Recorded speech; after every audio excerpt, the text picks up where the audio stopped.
Live. And we're Hello. live. Welcome All right. to the Greg Okay. J Show. We're here with our good friend, Shifu Ramon. Hello, Ramon. Hello, how are you? I'm doing well. And you?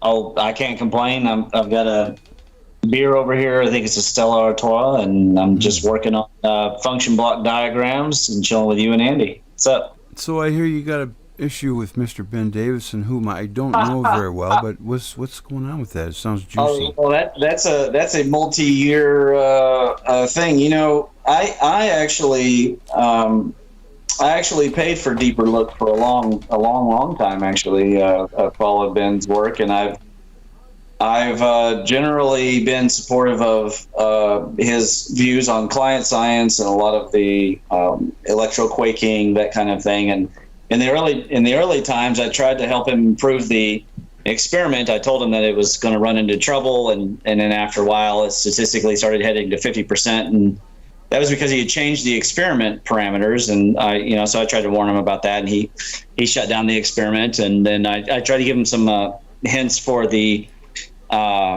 disaster prediction app. After using it, I said, well, you'll get improved results in your experiment if you do the X, Y, Z, Mm-hmm. And we just, I maybe it's just a clash of egos or whatever. And then one day he was trashing. He had been sick for a little bit. He gets what in our medicine is called liver colds. Mm-hmm.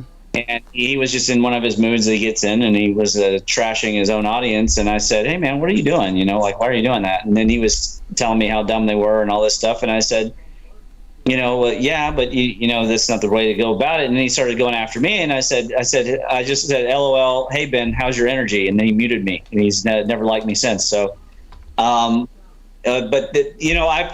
still would follow along and keep track. I tried to tell him, hey, we found you can keep talking about Dr. Peratt's work, but we've found a Perattian thunderbolt now, so you can actually just announce that. And then, he's had falling out since then. I watched him embarrass himself at the EU conference by trying to twist Dave's arm into giving him the business there. And, I kept paying the Deeper Look and keeping an eye on things. I didn't really particularly like what he did to the Thunderbolts, the former, friends that he had there, and the way he trashed them in secret. And we got that whole thing recorded. That was a couple of years ago. So, I'm just following, and I still support the science. But lately, I've had a growing problem with the amount of fear mongering going on. And then the irony is, then La Palma happens. And he doesn't understand the real threat about La Palma has nothing. It's not like Yellowstone, so it's not about whether it's blowing off steam or not. It has to do with the superheating of groundwater and the pressure the groundwater puts on the land, on the already present landslide. And so the La Palma can, just as long as it's active, it is a threat because the groundwater can continue to collect inside and expand. But most of the time he is throwing out this micronova nonsense. And, I've tried to explain to him that magnetic reconnection isn't a real thing. Frozen in fields aren't a real thing. I don't know that there's any explaining to him the micronova isn't a real thing. So I just went ahead and put out a response letter. I calculated if the current sheet theory was correct, I calculated some dates. So, if I will put it out there. If he ends up being proven correct, then I'll retract. I'll put out a retraction letter that he was correct. And if I end up being right, then I hope that he'll finally drop this micronova nonsense, because my research is not showing that there was ever a micronova. My research is showing there was a previous star, and that previous star went through an electrical stressing event, and then that electrical stressing event caused the birth of our solar system, the creation of the gods, the entire golden era of the gods, the three-body problem, which then was solved with the Lagrange solution. Mm-hmm. And these cycles that came, they were cycles, but they weren't exactly 12,000 years or exactly 6,000 years. All magnetic excursions are thunderbolt events or, other like electrocomet events. That it's not like the Thunderbolts project people are wrong. They just, they did the work prior to the internet, and they've made really great predictions. And and now there's more to it. I mean, this entire dichotomy of plasma versus electricity is a false dichotomy, and I think it's honestly political and economic. But that's my feeling. I also didn't appreciate him taking the initiative to say that he and his group is representing the plasma cosmology group as a whole, and then going after mainstream scientists, specific people at NASA, and essentially driving his fan base that he feeds this kind of fear to every day, you're right about that. I agree. That's not going to build that's not going to build our reputation as the alt stream with the mainstream and help them to understand, because I can show you a video right now. There are billions of dollars going into fusion plasma research, and these are really expensive facilities. We don't need to pretend that we're on the outside anymore. We are the new mainstream. It's just that there's still, of course, plenty of Big Bang and black hole people around, and that's going to continue to be that way, even as they take the words, right? They have charged dark matter and new forms of pseudoscientific stuff. And by the way, he wasn't the only person I responded to that day. I responded also to Smithsonian. I responded to New Dark Energy. So there's plenty of things to respond to from within our cosmology. But plasma electromagnetic cosmology, we work with the mainstream and not against it. I understand his frustrations. I understand his tendency to want to improve their listening skills about solar forcing and the electroquaking, but they're coming along fine as far as I can see, because they're publishing research continually. Do they occasionally put out letters that uphold the mainstream while also kind of sniping us in the alt stream? Yeah, that's going to happen because people are saving their careers. But I don't think it's cause to go out and send your followers to complain to NASA. There is a function for that because it's a government organization, but picking specific names to go after, I don't think that really benefits anything. So I just went ahead and put my grievances into my response letter, and released how.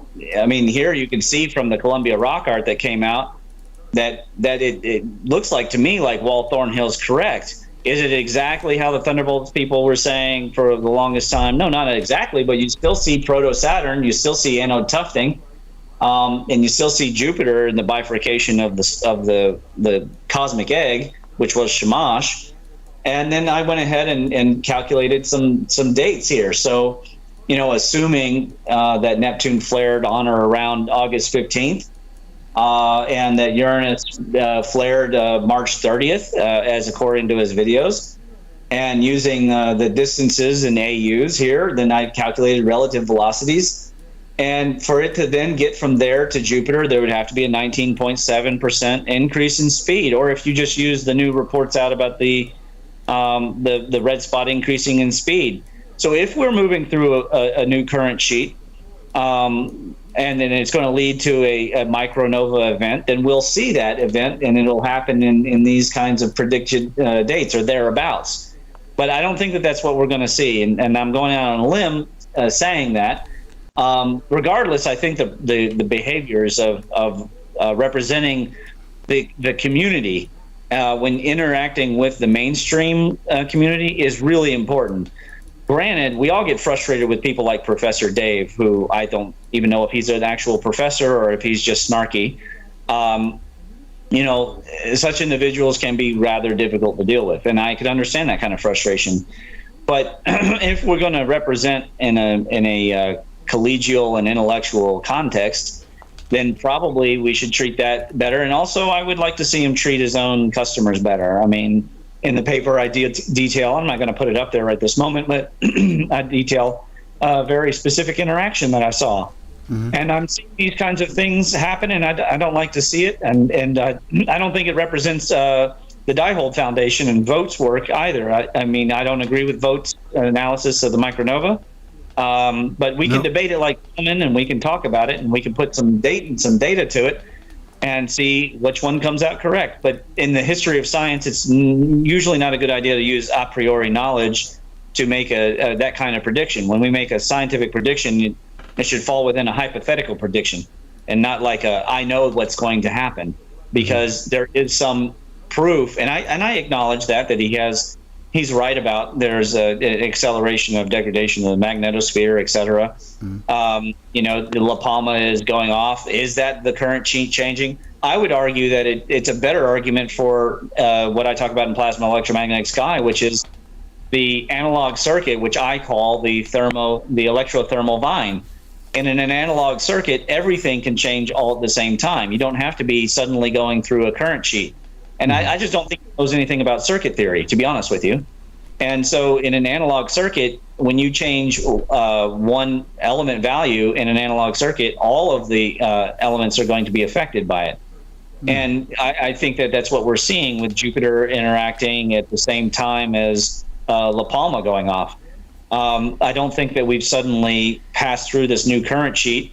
If we have, and his flare predictions are correct, then we'll see something here really soon, October 15th. Then we should see some kind of major flare off of Saturn, and then in January we should see an actual real flare from Jupiter.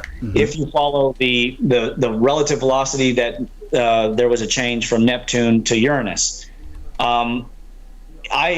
I think it's okay to make a prediction like that, like he went out. I don't think it's okay to necessarily go around stoking a whole. Hello? I prep just the same as probably most people, but I don't think that it's something that should be used as like science to promote this kind of level of fear and saying I can predict the future. I can't predict the future. I don't know how the sun in the solar system electric circuit is going to change. I know that it's changing, but that's about all the data that I have. Well, for That's my me, feeling. speaking as a layman, it gets unnerving for me every time I watch a video that the sky is falling. That bothered me. And there was another thing. He made a video that I watched and I responded to with a question. And the question was, why do you not subscribe to Saturn theory anymore? And instead of answering me, which would have been the reasonable thing to do, he made me invisible. And it unnerved me. I'm like, why would he do that? I don't think that he's actually, for a lawyer, I don't think he likes debate. I think that he likes compliance. And I encountered that in the martial arts world. Some people think that loyalty means obedience.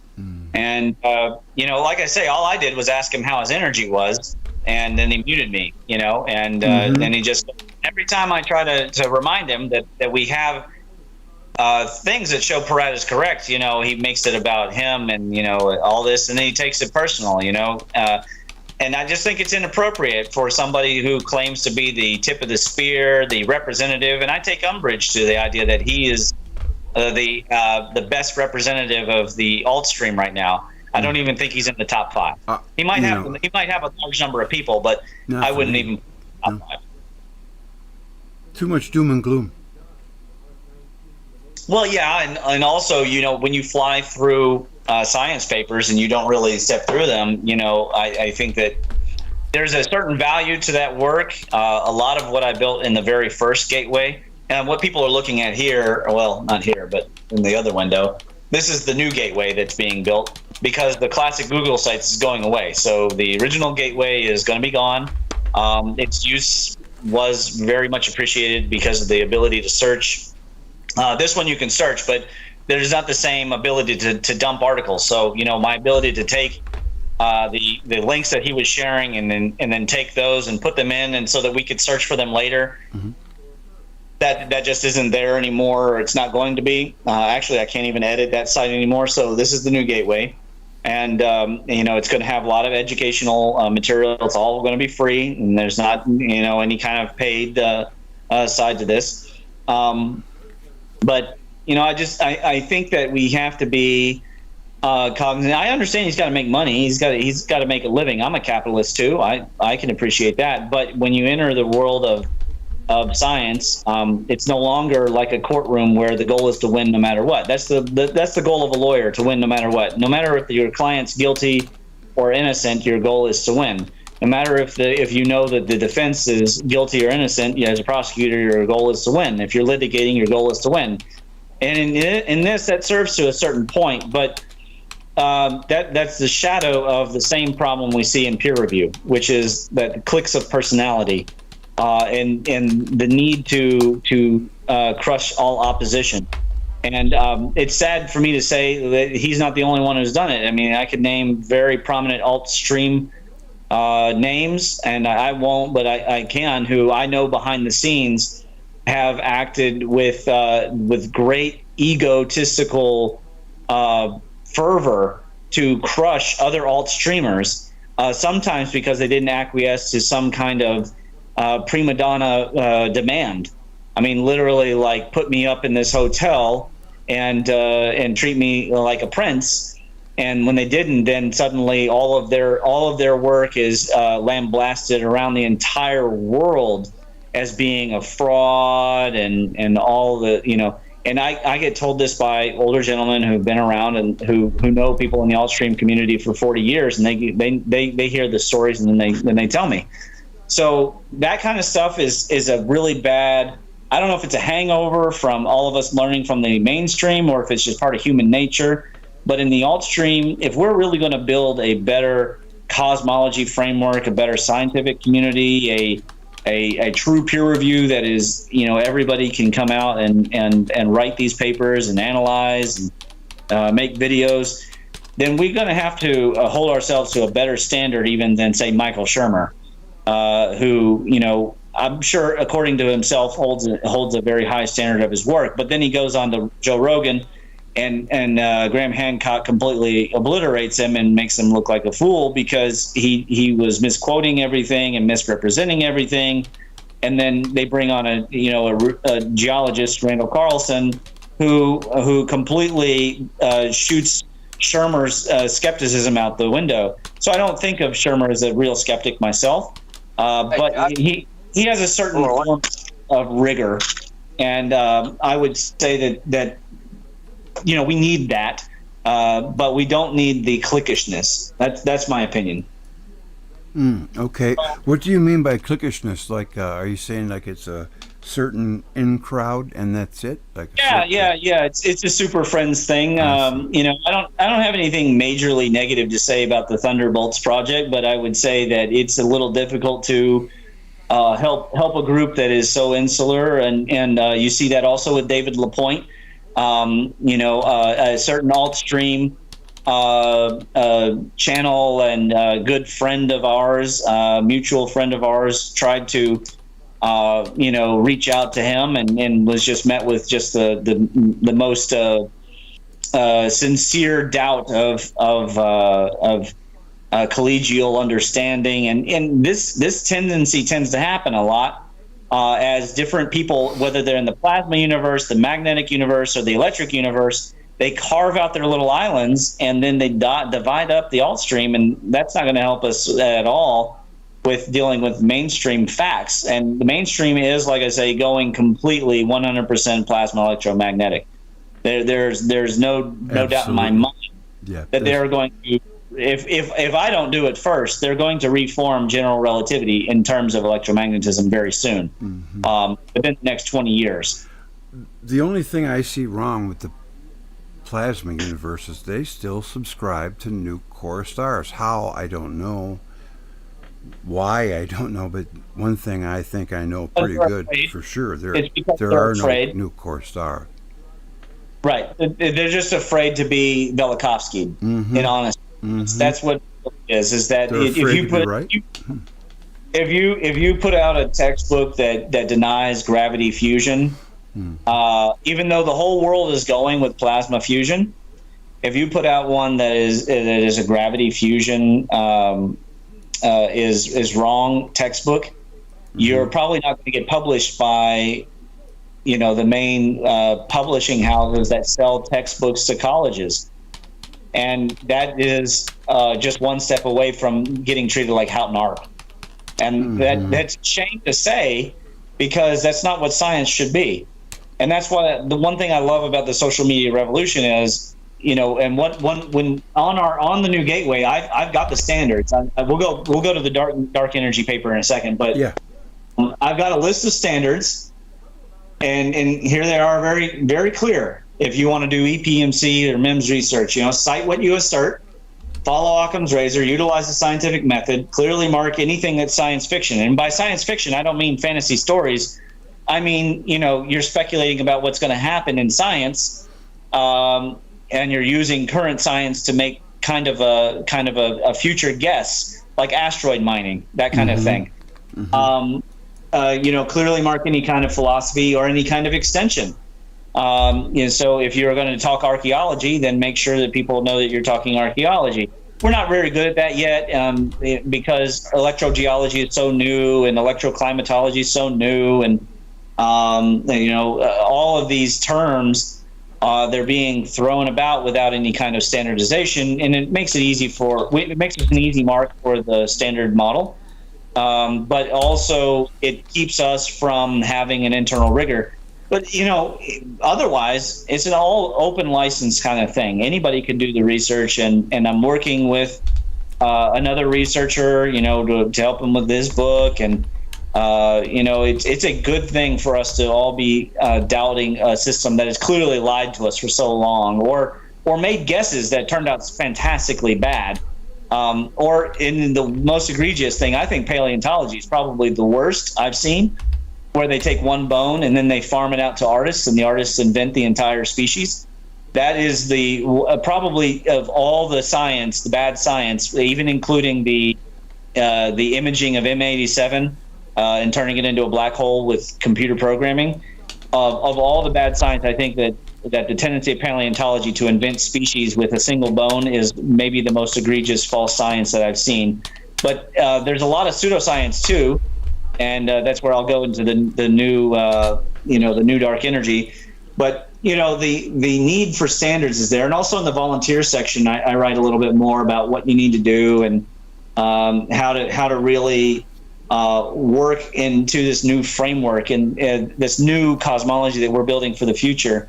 And it's not about carving out territories and saying, well, my plasma cosmology is the best, and or electric universe is correct and not magnetics, and downplaying magnetism, or being one of those you do only need magnetism only, and you don't need anything else. It's completely ridiculous. If that were true, you could take a magnet off of your fridge and pray to it, and you wouldn't need a religion or anything else. You could just pray into the magnet, because it's the most real, concrete thing people are interacting with. But we're using electricity all the time. There's no sense in having some kind of anger. I've encountered in the archaeological community, Altstream, I've encountered such vitriol against electricity, plasma, and I'm sitting there going, you're using electricity right now, and plasma is just a fact of your life. So I don't really know where it comes from, except for mainstream propaganda does work, and also people dividing themselves up into little camps. That also works. Yeah. Go ahead. Oh, no, I want you to finish, but I can't forget it. Okay.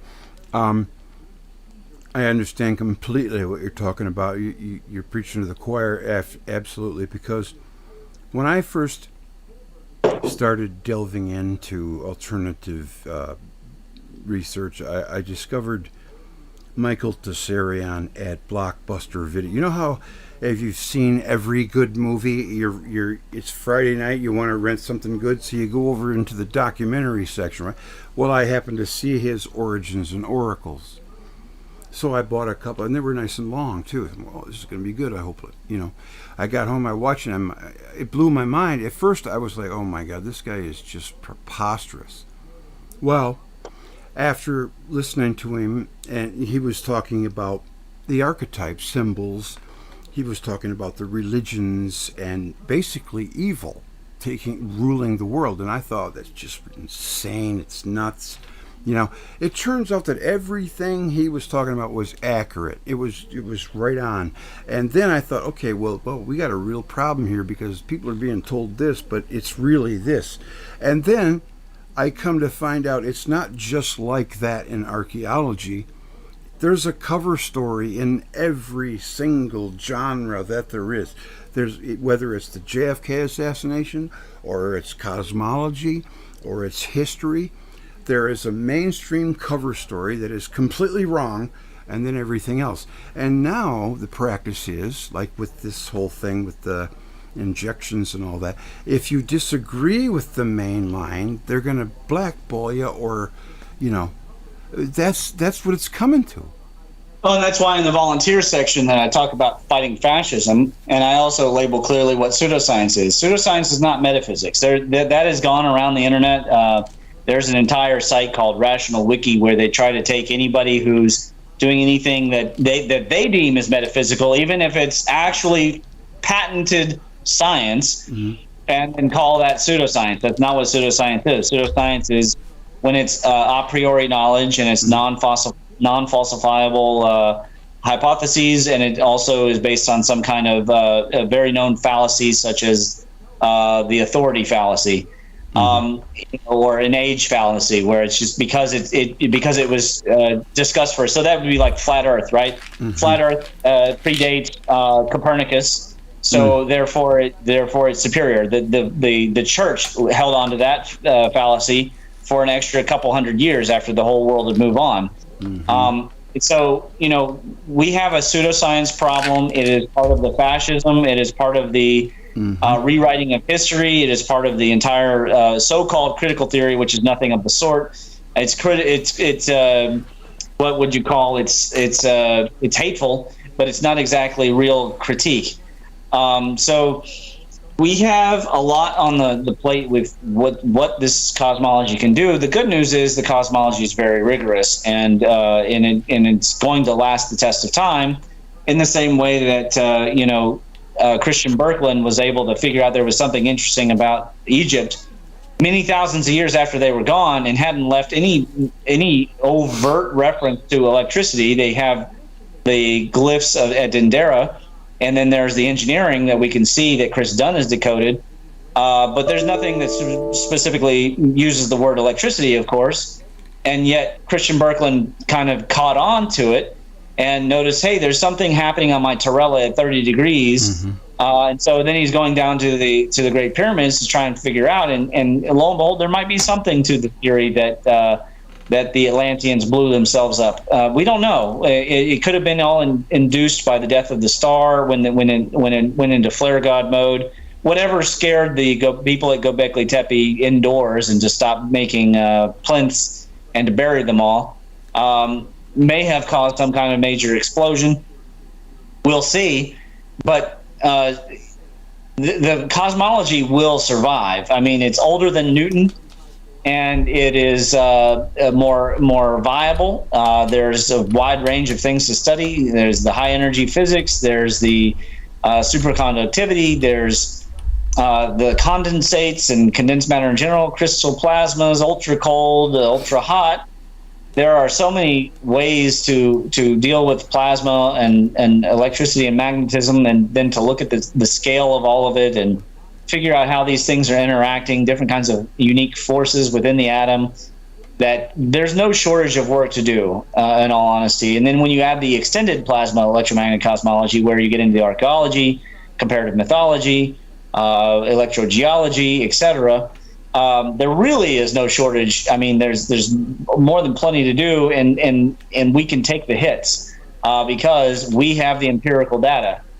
We have the lab work, and it goes back hundreds of years, and they don't like it. And one of the things that got so-called Professor Dave to mute me was I was posting the Wiley text, electric currents in geospace and beyond. And then he said, a text you don't understand. And I said, well, I do, because I'm an electrical engineer, but I know that in the 5 minutes since I posted it, you haven't read it. And that's when he muted me, because they're going to be forced. They don't have any choice. The Astrogeological Union has gone in the direction of plasma cosmology. I have a question. The next 50 years, they're going to frame it in terms of general relativity and Big Bang and all that stuff, but that's all going to die. It's just going to go away. I have a question from the chat room for you, from Brandy. Go. Says, Ramon, do you like Ken Wheeler Theoria. Yeah. So here's a funny thing. He lives in my city. Mm-hmm. And so when he posted his video with the spring, I mean, I deal with that in the Hidden Kentucky project. I see that geology all the time. And I'm really happy for him that he has that kind of farm. I've reached out to him. You know, he went to my alma mater. He went to UK as well. He's into esoteric stuff. I'm into esoteric stuff. He knows about me. He has my directory. If he wants to collaborate or reach out, then he will. I follow his videos. He's been talking a lot about what's happening in Australia. You know, I've got one of his new ones pulled up, and he's convinced me, and I've cited him that the constant C is the rate of induction through the ether. And now it was hard for me at first because coming out of the standard model, I was still at the mode of believing that photons were real particles. Now I know better, and I did that on my own. I'll be honest with you, I am looking at how to get his book printed into color, and even it's like $125. And so, you know, my assistant and I are like, oh my gosh, is it worth it? I don't love the format of the book, but I would like to go through it and glean some of the ideas and provide some kind of actual EPEMC, actually it'd just be a PEMC response. Mm-hmm. But I consider him part of the community. He has I've made a gateway page for him. You know, I've embedded some of his stuff, other EU, and here he is, Ken Wheeler. Hopefully people can see this. And so I've got his YouTube channel and his bio, and his book is available right here. You click. And, you know, I've got some of it. I've got some of the videos. Okay, go ahead. I got it. Oh, okay. No, just saying I've embedded some of his work here. I like when he does things, you know, with demonstration. I've also, however, got Distinti's reply to Ken Wheeler, and where Distinti uses new electromagnetism and surface currents to reply to Ken's ideas about what's an impossible and never been explained experiment. So I like that kind of thing because I like also Distinti's work. But here's the funny thing. Distinti doesn't know hardly anything about the plasma universe. So his work is beautiful in electromagnetism, new gravity, ethereal mechanics. His Vortex algebra is really special because he defined... How do you get it in the Skype box? I'm sorry. I'm having a hard time getting the Skype box to show up on my OBS. You know, I don't know how, because you're on the live stream, so I don't know. Let me see. How do I do that? It's not window capture. It must be something else. Well, I know I can use display capture. That's what I can do. And you'll just, I just have to remember that everything I look at, folks are looking at. Okay, so just put it on Skype, and so we got it. They haven't yet been seeing the Ben Davison letter or any of that stuff yet, then, huh? Yes, I had it on your academia article. Oh, okay. But when you go to somewhere, you can't see. We couldn't. Now we can. Okay, very good. Yeah. Well, like I say, you know, I'm equal opportunity here, and if people have some specific researcher in mind that they would like, you know, I have John Searle's generator on here, even though I'm not really sold on it. Because, again, it's about the entire community. In fact, one of my favorite pages is the under the EU General. I have the giants of of EU history, and I step through, you know, some of these great names. I mean, you know, and I chose basically all black and white photos, except for their Langmuir.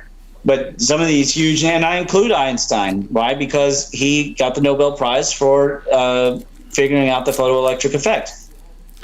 So, you know, we have a lot of bias against Einstein. You know, he himself was skeptical of his own theory by the time he died. Mm-hmm. He thought it was going to be overturned, and I'm sure it will be.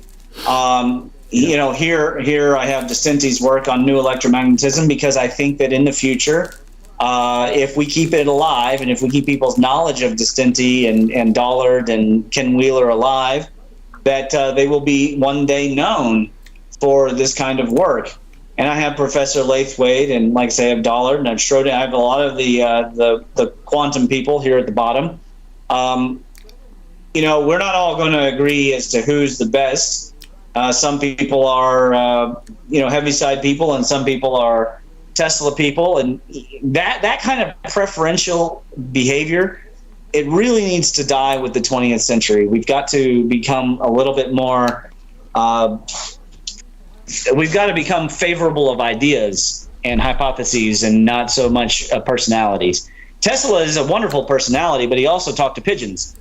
And I don't know if that's a bad thing, but it's just, it's a little odd, and it just had nothing to do. It didn't help his work per se. Yeah, he had some weird occupation with the number 3. Yeah, too. yeah, and there's a lot of a hatred for Edison because of what he did with the invention of the electric chair and smearing of AC electricity and all this stuff. But the man had thousands of patents, and he invented a number of things that we absolutely needed to have. And he's an American hero and an international treasure. And I enjoy visiting the Thomas Edison house where he lived temporarily in Louisville, Kentucky. So you can see some of his actual inventions. They have some original ones from the 1800s in there. Right. And these are great men who did amazing things, and we've just got to come along and appreciate the different theories that they proposed. None of them are 100% correct. I won't be 100% correct. Ben Davidson won't be 100% correct. Ken Wheeler won't be 100% correct. That's right. So, we just stepped forward, and the science, as the joke goes, the science advances one death at a time. I agree. And the thing that blows my mind about Tesla is that, well, not only did he create the AC that we use today by structuring it pretty much exactly how it works in the universe, but he wanted to tap in to the never-ending power that ran the solar system, and I bet you if he would have been allowed to proceed, he probably would have succeeded. Maybe. I think that he would have needed to work a little bit more, with Christian Birkeland and Langmuir. Absolutely. And unfortunately, some of his personal quirks isolated him, and some of his eccentricities. Indeed. I'm not saying he's lying, but I am saying that him calling Marconi a what do you call him, a swell fellow or something like that. He kind of looked down on him. He had no vices. Using like 20 of my patents. That's not going to win you any favors in the community as it evolves, as the community evolves. And yet, Tesla predicted almost the entire 20th century. You could say the United States government borrowed its pathway to superpowerhood from Nikola Tesla's autobiography. In about 3 pages, he outlays the entire 20th century's main hitting points. Internet, atomic bombs, intercontinental ballistic missiles, automaton drones, remote control, wireless communication. He's a genius no one should have thrown away, but unfortunately his personality quirks were part of the issue there. But I covered that in one of the MIMS papers. Yep. So he had no vices. That's odd. Yeah, it's a little odd. I mean, most people have a vice. It puts people on nerve. That's for sure. Would you like to move on to the next letter? Sure, you're driving the boat, sir. Well, here's what happened. Somebody had posted this new dark energy, and it kind of stuck in my craw. I thought, there's something wrong with if you can't find something, and then you go ahead and say, well, I'm going to invent a new version of that thing, which also already was an unfalsifiable hypothesis. There's something incredibly perverted about that. It's sort of like, no one's seen Krampus, but you want there to be a Krampus, so you go ahead and invent your own version of Krampus. Or what's that Seinfeld episode, like Festivus, right? They invented their own holiday. There's something twisted about about the whole thing, and it really bothered me that this was passed off not only in a journal, but then also at scinews.com as actual science reporting. And so I stepped through the entire thing. I did this the same day. I must have been on a liver kick myself as I wrote the Ben letter. Actually, all 3 of the letters we're going to go over were written on that day. Okay. And I stepped through and I tore apart the abstract and I tore apart the article. And the bottom line is, this is a clear case of word salad being passed off as actual science by talking in a technical manner, sort of a technocratic manner, where the lawyers can tend to do this. I know what I'm talking about, but you've never heard those words, so you can't doubt me. That kind of language in the abstract almost 100% tells me it's a scam. Just right there. And I know that seems unfair, but then when you actually step through and look at some of the statements, and of course they don't know, or maybe they do know and they're just not admitting to it, that the cosmic background radiation has been falsified by the Haruni telescope. But regardless of whether or not they know it, there's all sorts of presumptions made in the abstract, then carried over, of course, into the article, which are 100% pseudoscientific. One of the ones here I notice here, you're supposed to observe a problem, logically deduce what the problem is, and then propose a hypothetical solution to that. And then you design an experiment to go and test those hypotheses. And you have your controls and your variables, and you measure your data carefully, and then you provide your data to others. That's why in EPMC, I give away the spreadsheets, the links to the spreadsheets in the footnotes, so that it's not about my diameter ratio. I tell you, hey, I'm making a diameter ratio measurement of Jupiter and Saturn on the Ramses Sleigh. I'm using calipers, and I'm comparing it with satellite measurement values. You can go do that. You don't need my permission or access to the original data, but I also give you the original data. Then those two things can be compared. That's how real science is done. Here, there is no data. It's all math magic, because there's no measurement of dark energy in the first place. So far, what best we can figure, what they've been thinking is dark energy is actually magnetism. Exactly. And which makes 100% sense, of course. I still remember that comment someone left 2 years ago. Dark matter is magnetism and dark energy is electricity. And I went, he's probably right. It's quite possible. Yeah. It very well also could be that it turns out that dark matter is the ether and dark energy is the counter space. But the difference is, when we talk about the ether, we've been able to test that. And now there is a there's two vertical interferometer experiments that confirm the ether. Right? This is brand new stuff. I mean, if it weren't for Robitaille's channel Sky Scholar, how would we know? Yeah. And then as far as the counter space, we know the counter space is there because of the mathematics. And if people want to review and understand the counter space, of course, Eric Dollard is his review of Heaviside's work is the best work to review.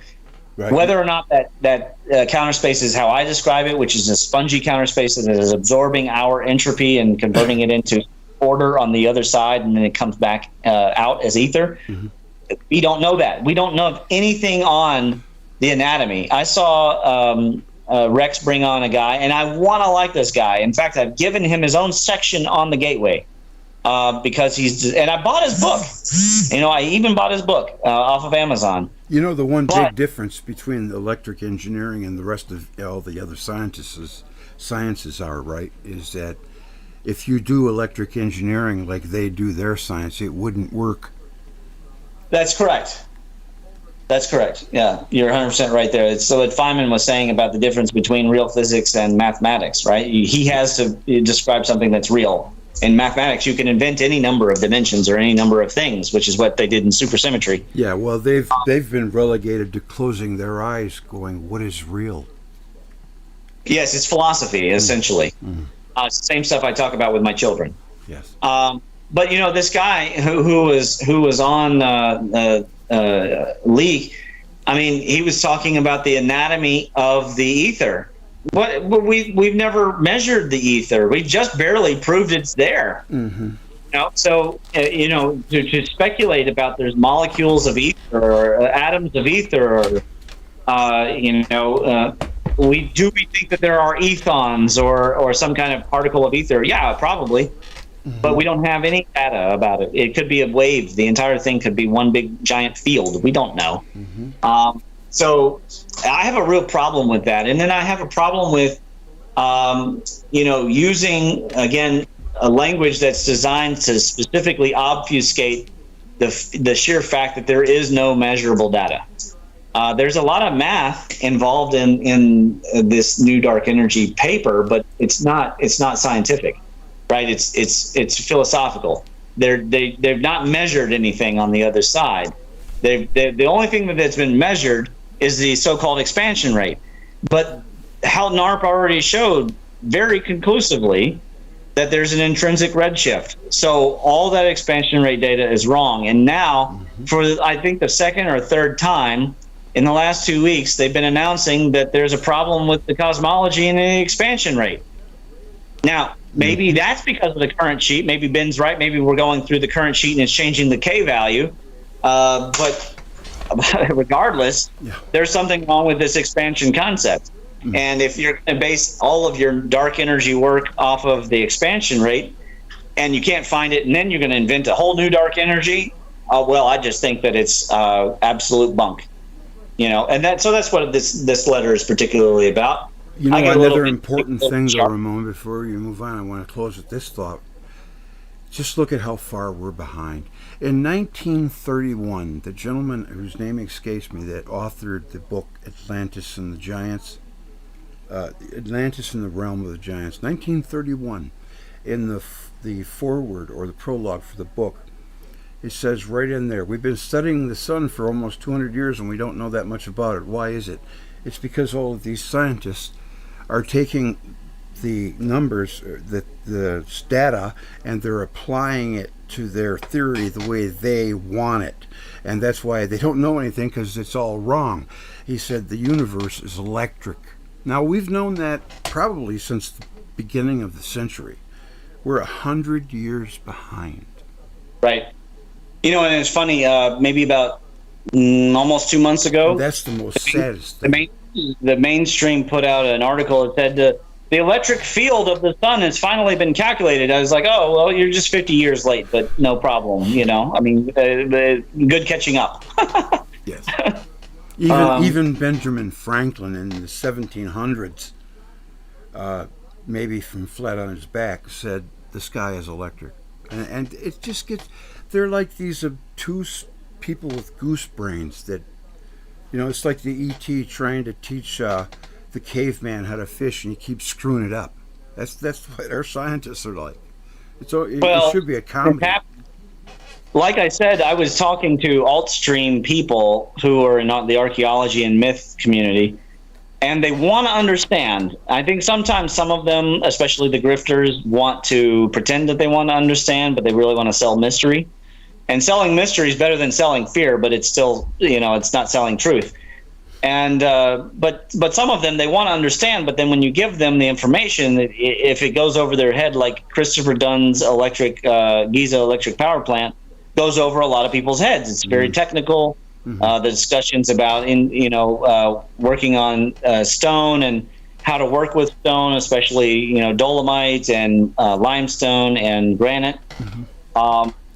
And you try to explain it, and they can only revert to what they know. One of my favorites is that Matt over at the Ancient Architects, I don't know how many times I've explained to him that Giza cannot be a water pump, but it probably has a water flushing system to get rid of the acid. Yes, I was thinking it was a water purifying system. You have to have clean water to live, and it no doubt created electricity there. So it probably doubled as two things, but I think one of the most important functions it could have did was to electrically clean the water to drink. And that's quite possible. That's quite possible, but you don't need a giant pyramid to make a water tower, right? But Velikovsky brings up a great point too. Why did they build 5 roofs into it? Right. And why would you, if you need to build a solar calendar, you don't need to make one as big as Stonehenge. You can build one in just about 8 feet, and it'll last thousands of years. There's plenty of solar calendars like that in Africa. How did they get the granite in there? That's what I'd like to know. Well, engineers. I mean, these were complex and sophisticated engineers. With the anti-gravity. You can use, well, no, I have a diagram of a trigonometric device for lifting the 2.5 ton stone devices. However, the larger ones probably have to do with the Jovian era and the change in electrokinetic behaviors on the Earth. But regardless, Thoth claims to have created it from the top down. Maybe that's possible. I would say what they definitely didn't use was a bunch of slaves and ramps, right? These are engineers. We see what slave work is at the tomb, or so-called tomb. It's a pyramid, actually, of Qin Shi Huangdi. As soon as he died, they stopped building that thing, and it was going to be the biggest pyramid in the world, but they stopped putting earth into it because he was dead now. Mm-hmm. And slaves just don't have the impetus to build so many stone pyramids to a precision like that. It was an engineering society whose religion was centered around something real, the plasma electromagnetic force. Mm-hmm. So, at any rate, I've beaten the new dark energy to a death. If you want to switch gears completely, I did respond to the Smithsonian the same day. Okay, yeah, I just had to hit process on the new video. It's going to be out very soon, folks. Okay, I'm getting back on the... Okay, I'm getting back on Skype. Under the King Arthur here, I did the Smithsonian. So here's what happened. The Smithsonian is a fairly good overall institution. However, when it comes to the King Arthur conspiracy, they're definitely involved in a cover-up there. This is patent. I could show you examples of how. In the actual letter, I do prove that they have one of the mummies from Kentucky, because I emailed them, and I've included that information in here. Does the mainstream media lie to us? Only every day. Yeah, you think? Yeah. When it comes to the King Arthur conspiracy, though, this writer, who is a mainstream media, her job is to work for the progressive propaganda machine. In this case, mostly HuffPo, Daily Beast, that kind of thing. I don't think that she's involved in the King Arthur conspiracy. I think that I need to make that clear. But it is interesting how the Smithsonian pretends that they don't know anything about the early Welsh stones and everything. And this entire article could be renamed this: King Arthur manuscript written in the early parts of the Romantic Age, which they had a specific name for this kind of age. Provides new details about how Dark Age people saw the ancient romantic stories of Merlin. Mm-hmm. They'd have to shorten that title, but the point is, it wasn't really about King Arthur. Mm-hmm. It's really about how people in the Dark Ages perceived King Arthur, because the actual King Arthur definitely came from either the 4th century or 6th century, depending on if you date the comet to happen, the comet date to be in the 330 or 530, and that's all that Velikovsky dating issue and all that. Well, it's also important to know that the Welsh were in America. Their cuneiforms are all over, right? They're ruins. The author of the article can't be blamed for that, correct? I mean, she can't know that there are two independent research groups that disagree as to which part of... They're not the right flavor. Right. The two research groups disagree as to which part of Wales he came from, but they both agree that he died in the Ohio River Valley somewhere, probably Kentucky, which is Kentucky, but maybe Ohio. We don't know exactly. He was an old man, though. Well, according to the late 60s, right? Well, okay, so old by those standards, yes, but he was murdered. Middle Ages. Oh, yes, by Indians, right? That's correct. They snuck up behind him, and because that was considered a worthy hunt or death, and so they snuck up behind him and they killed him. His body was shipped back to Wales in a leather sack, and he was put in a cave. The story is amazing. Yes. until like his grandson or whoever was old enough to take over. And then he was buried in a church. Wilson and Blackett bought that church, and the government in Wales, there at Cardiff, refused to give them the permission to excavate it. He found Arthur's cross. I'm sorry? He found Arthur's cross. Yeah, they found the gravestone. They found also a large. People who are listening to this probably don't know about Wilson and Blackett's work. So let me amazing. Yes. It's the most detailed archaeology that I've seen. I have a playlist. It is it's so good that at one point I did a paper on Camelot, Caer Melon, which is the Yellow Hill Fort, and melon actually meaning yellow brown and referring to Saturn. And then I made a prediction that there should be a hill fort according to the hexagonal theory in a certain region. And then I found another one of their. My assistant bought me a book as a gift of theirs, and I opened it up, and sure enough, there was the fort exactly where I had put in the paper. So I left the paper exactly up. Now, the conspiracy, if people don't recall, the conspiracy is basically this: for unknown or unpublished reasons, the United States government has colluded to hide evidence of Welsh Indians, which are called the Nikitani or Paducans in America, and to cover up the Madoc journey in the 1100s, as well as possibly the Arthur evidence as well. Certainly the Roman coin thing, because the Roman coins are only found along the Mississippi river valleys. They're not found on the West Coast.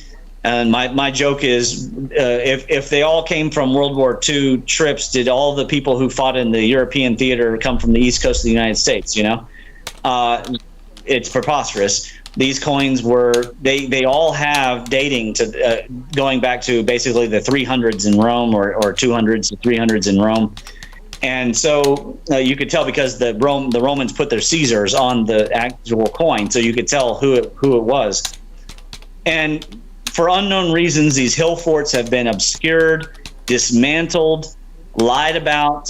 One of them is it was dismantled and built into a bridge in Louisville at high expense. And then they sent in an archaeologist who said that the geologist was wrong and that it was actually a natural feature. And then they built a top secret army base. I cover all this in the paper in brief. They built a top secret army base right on top of the mounds that are in the shape of a giant Christian cross that dates from the 1100s. The one archaeologist who works on that site does not answer emails, and her works are not available to the public. This conspiracy just goes all over the place. I made the family. I took the Wilson and Blackett work. I made a family tree, put it up on Genie. And then without any warning, any email, any like strike, that are on the rocks, any reaching out from the company, the genie.com deleted the entire account as people were downloading the family tree. And it was an interactive family tree that you could go across the entire spectrum. And it wasn't a copyright issue because I know the fellow who bought the copyright, and by the way, he also bought the headstone. And was able to get the headstone out of Wales because the government of the UK will not recognize the stone as a legit archaeological object, because then that would be to admit that the real King Arthur was Welsh, which apparently is some kind of problem, even though this is no longer the era of King Edward the Longshanks. So, you know, the King Arthur conspiracy goes all over the place.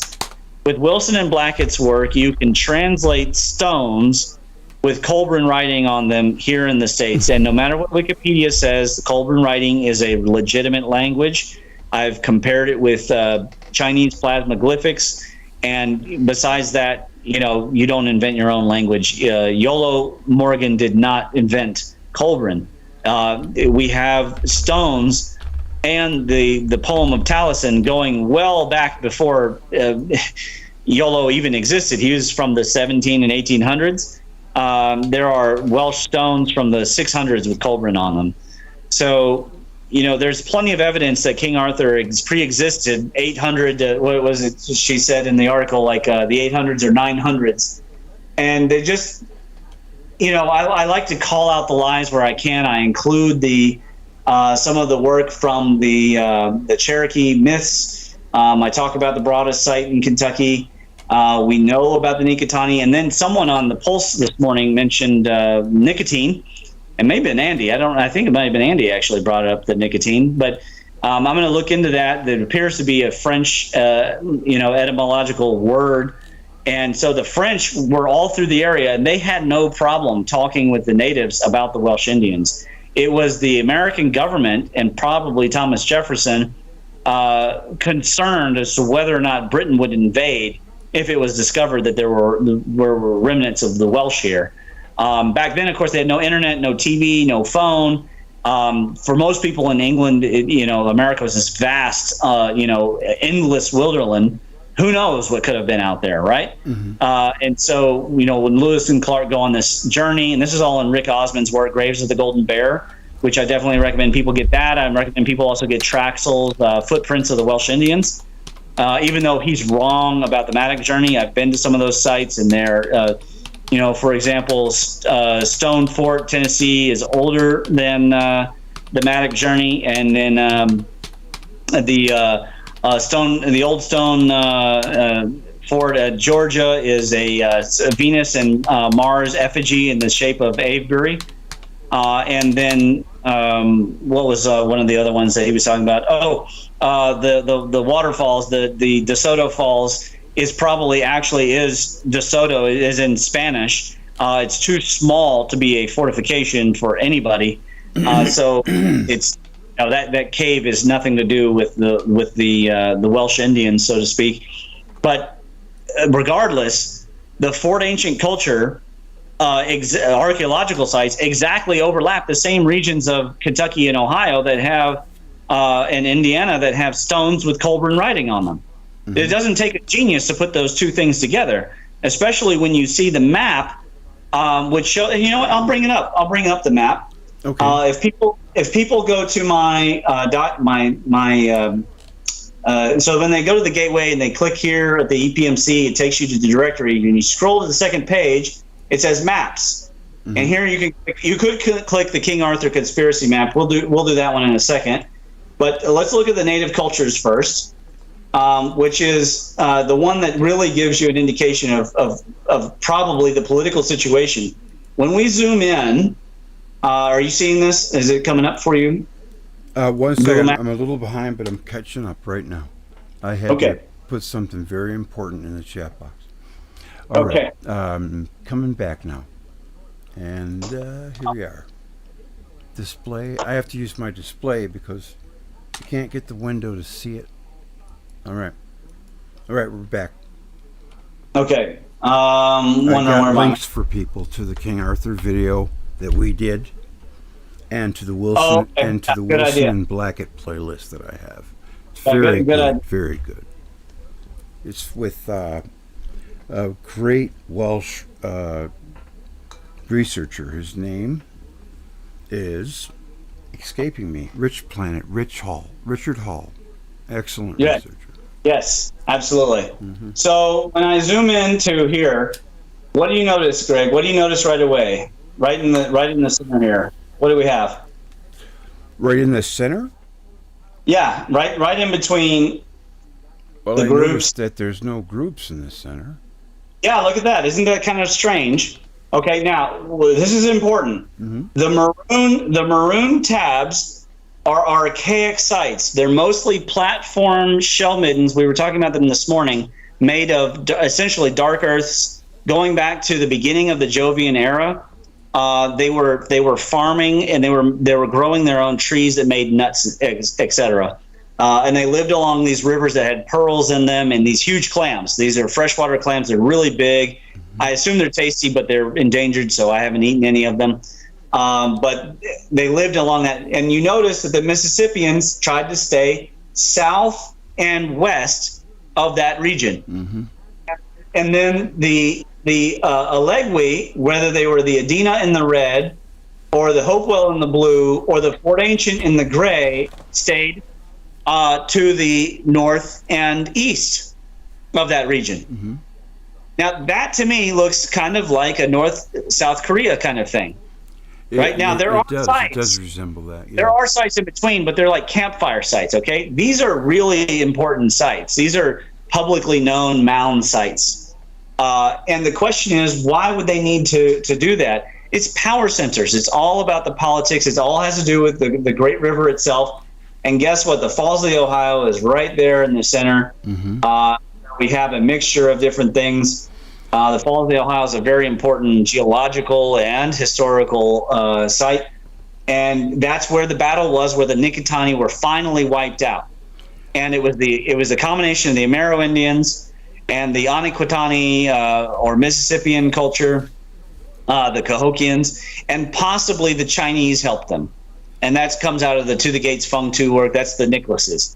Ramon, do you remember a certain kind of conflict that went on in the 80s when they by accident discovered a 40,000-year-old grave of a Caucasian man, and there was just a fervor over it, and Clinton ended up siding with the Native Americans and just bulldozed it, and it's now federal land. They won't let anybody go there. Just because it was a Caucasian. Well, aside from that, there's the NAGPRA laws, and some of that's because of the grave robbing that happened in Kentucky. But a lot of it, you got to wonder if the Smithsonian... They just wanted to cover it up because white people are not allowed to be first. Well, and they weren't first, but they were. Right. They probably weren't. But I mean, not even to be considered. The Cherokee, again, according to the Cherokee, this is really important that people, let's not let the progressive left rob natives of their history. It says here from the myths, okay?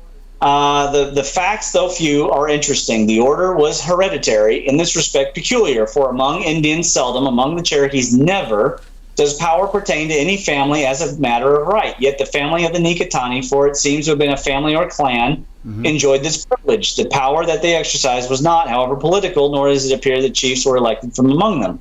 The Nikitani were a mystical religious body of whom the people stood in great awe and seemed to have been somewhat like the Brahmins in India. By what means they attained their ascendancy or how long it was maintained can never be ascertained. Their extinction by massacre is nearly all that can be discovered concerning them. They became haughty, insolent, overbearing, licentious to an intolerable degree, relying upon their hereditary privileges and strange awe which they inspired. They did not hesitate by fraud or violence to rend asunder the tender relations of husband and wife when a beautiful woman excited their passions. The people long brooded in silence over the oppressions and outrages of this high caste, whom they deeply hated but greatly feared. At length, a daring young man, a member of an influential family, organized a conspiracy among the people, and they mean the capital people, as in the Amerindians is what they mean, for the massacre of the priesthood. The immediate provocation was the abduction of the wife of the young leader of the conspiracy. His wife was remarkable for her beauty and was forcibly abducted and violated by one of the Nikitani while he was absent on the chase. On his return, he found no difficulty in exciting in others the resentment which he himself experienced. So many had suffered the same way, so many feared that they might be made to suffer, that nothing was wanted but a leader. A leader appearing in the person of a young brave whom we have named, the people rose under his direction, killed every Nikitani, young and old. Thus perished a hereditary secret society, since which no time hereditary privileges have been tolerated among the Cherokee. That sounds a lot like how the Welsh would have been perceived with their Celtic traditions, their hereditary traditions, and forced marriages, political aside. And I do not doubt that there was a political element, because if you can get people on your side who normally kill you in the happy hunting grounds and they scalp you, like Shawnee, who are your mortal enemy, they all are willing to come together to help wipe out. There must have been some serious political and economic reasons for such a battle. And when they finished them off, they piled the carcasses on Sand and Corn Island below the Falls of the Ohio. And this was not a conspiracy at the time of the founding of Louisville. The Filson Historic Society was started by founding fathers such as George Rogers Clark for the exploration of the truth of this matter, because the French explorers found the bodies when they came down the St. Lawrence and then down the Ohio River. This was not a conspiracy at that time. The conspiracy arose in Wales, it was political to control the Cymry people and to control their language and their ability to educate their young in their old traditions. And B, in America, it appears a need for the government to cover up the existence. But then it became a continual conspiracy by the late 1800s. The archaeological community is now actively forcing people to abandon this theory. And to this day, Filson Historic Society will not involve themselves in these discussions. There is still a Filson Historic Society in Louisville, but they won't talk about the Welsh Indians. And you're called racist if you bring it up. Mm-hmm.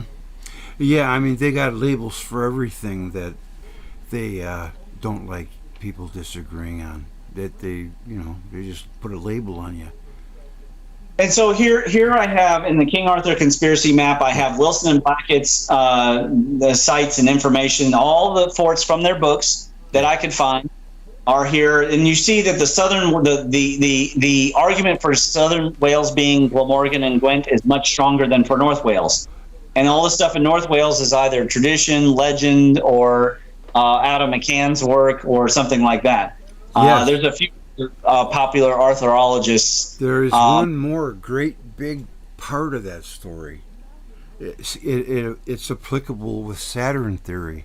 The entire United Kingdom was basically unlivable because it was on fire, or yes. It was highly electric and poisonous. And yes. He assembled 700 ships and sailed across the Atlantic and landed in America. I don't know yes. what's so darn crazy about it. The British have always been known for their sailing prowess. Well, it's not crazy. I mean, Thor hired up to prove that. I mean, it's not crazy in the least. And there are Egyptian hieroglyphs in Australia that can be read by Egyptologists called the Gosford glyphs. So there's nothing particularly, I mean, when you look and You okay? You there? Straight above, I mean, it's a straight shot from Wales over to the St. Lawrence River. Right. Over here in Montreal. Mm-hmm. And the descriptions of Montreal, this is all covered in McCann's work, King Arthur's Journey to the Otherworld. Oh, it's excellent work, too. It's excellent work. Yes, and McCann's at Oxford. So, I mean, this is not some, Wilson and Blackett paid the ultimate price. Mm-hmm. I mean, they had attacks on their homes. They lost property, mm-hmm. reputation, everything. But McCann had the advantage of doing it now, and he's protected if he's at Oxford. And, this is really good work. And so, anyways, on the other side... They lived in a compound with big dogs. Yeah. Mm-hmm. So notice where I put... These are either hill forts or places where particular hinges or stones or burial mounds are. Mm-hmm. Now, what you notice about the similarity of these things? Roman coins, where they're all found in the north and the east. And there's a map here. Mm-hmm. And then most of the other sites are either these legendary sites like DeSoto Falls, or they're along the river. And Obiam's fortifications are one of those that are definitely not. It's definitely not an Indian site. It's geometrically arranged. If people go and look up Obiam's fort on the Wikipedia, mm-hmm. or from the Cultures and Mounds of the Mississippian River Valley, mm-hmm. Put out Ephraim and Davis in the 1800s. The fortification is clearly created geometrically and arranged along 90-degree angles. Well, Great Britain suppresses it because basically it proves that the Welsh have the rightful rights to the throne. Right? Oh, well, you're talking about on the Welsh at some point, yes, right? Yes. That's what the bottom line is, yes. And they're not about to give that up. Yeah, I mean, I don't know, but by now, I mean, once the Windsors are German. Once the Anglo-Saxon princes were being born in Wales, you could argue that they are Welsh, but there are no original these days. There are no original pure blood anything anymore, right? Everybody is intermingled, so there's no going back to Morgan and Kent. They had 4 King Arthurs. Okay, if after 4 they couldn't control their island, that was never going to happen, mm-hmm. and that's probably because the hill fort system was designed on the divine right to rule, and of course each one, it was a city-state culture, so each hill fort was its own kingdom, and they were supposed to mutually protect each other. That is strong to a degree, but compared to the power of the Roman Empire, it's weak, and we know that because the way that the Greeks battled heroically against the Roman Empire, and they used the best of their war sciences that had worked for hundreds of years, and they still were clobbered by the Roman Empire. Because you wonder why. Well, there must have been millions of Romans, man. Or did they sublet? No, it's contract to other countries. People should subscribe to the Kings in General channel and watch the actual battles. They show you how the battles went, and you can just tell that the Roman war sciences, they were more scientific. They were like the Chinese war sciences of the time. They were just more sophisticated. Caesar was a freaking dog, man. He just went from battle to battle, and he pursued someone all the way across the hemisphere. Yeah. Yes. He never gave up. But he did give up.